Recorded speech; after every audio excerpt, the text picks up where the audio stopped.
Hi, my name is Kristen Doslin, and for my project I'm looking at the Foster Care Independence Act.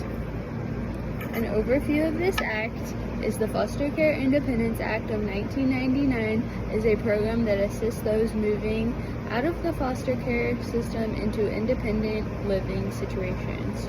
This includes obtaining resources such as the high school diploma or GED, career exploration, vocational training, job placement and retention, training in daily living skills, training in budgeting and financial management skills, substance use prevention, and preventive health activities. This forms as kind of a source of setting individuals leaving the system up for success so that they can be ready to be on their own after they are no longer in this system anymore, since many people who are leaving the foster care system don't have any resources to help them in the future. The history of this act is Congress passed this Foster Care Independence Act in 1999, in December of 1999, and this act was to respond to the 20,000 children each year who were aging out of the foster care system and needed resources to be successful. This bill was signed by Bill Clinton, and basically this bill, the FCA doubles the federal funding to support individuals who are aging out of the foster care system, and it provides them with flexible resources for this transition. So the function of this program is designated to provide funding for individuals aging out of foster care, including affordable housing, training and educational services, and healthcare access. 80% of states report that they offer educational services as part of their independent living program.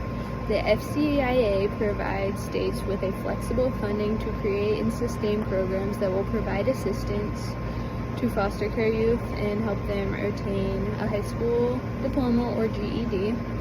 This program encourages to provide Medicaid coverage to foster children till the age of 21, which is incredibly important because they don't have any other access to medical care often. And this program requires transitional youth adults to commit to work diligently to achieve their goals.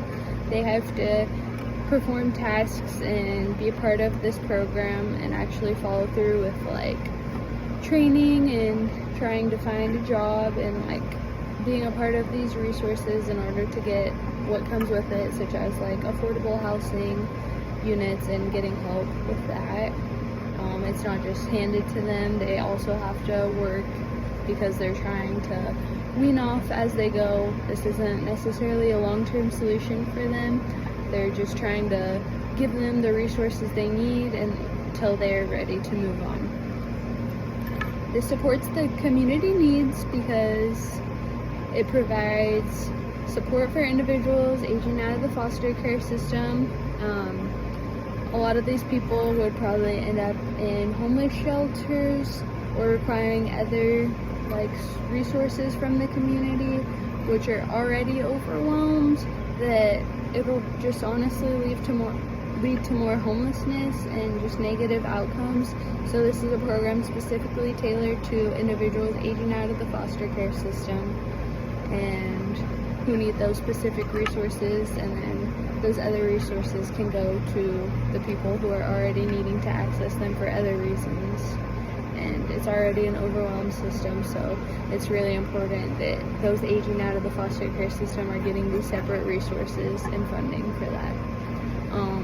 This obviously supports a decrease of homelessness in the area because they're getting extra resources and independent living that will help them to have a place to live, and it also decreases the crime rate that may come with those things if these people wouldn't be getting those needed resources.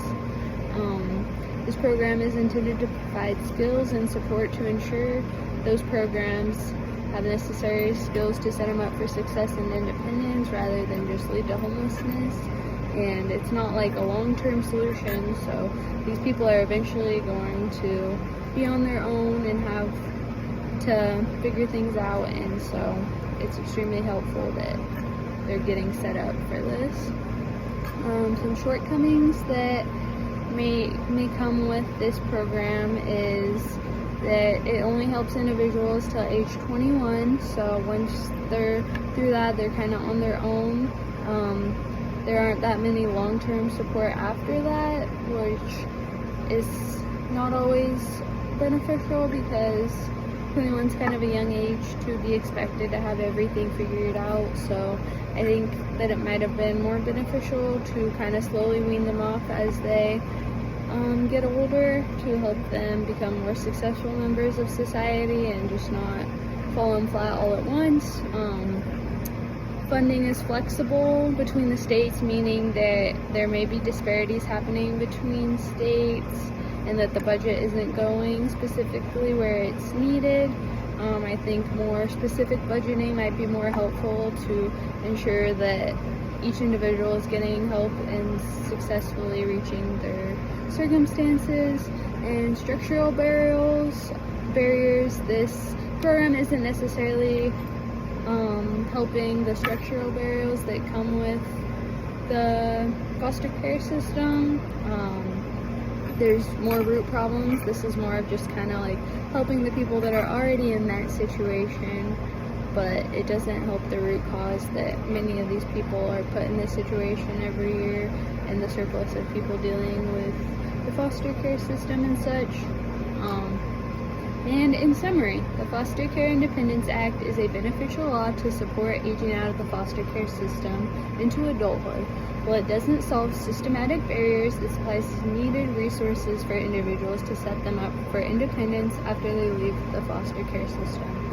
And I ended with this quote from Judge Patricia Martin Bishop, which she states, "Judges need to remember that children whom we place in state are our responsibility.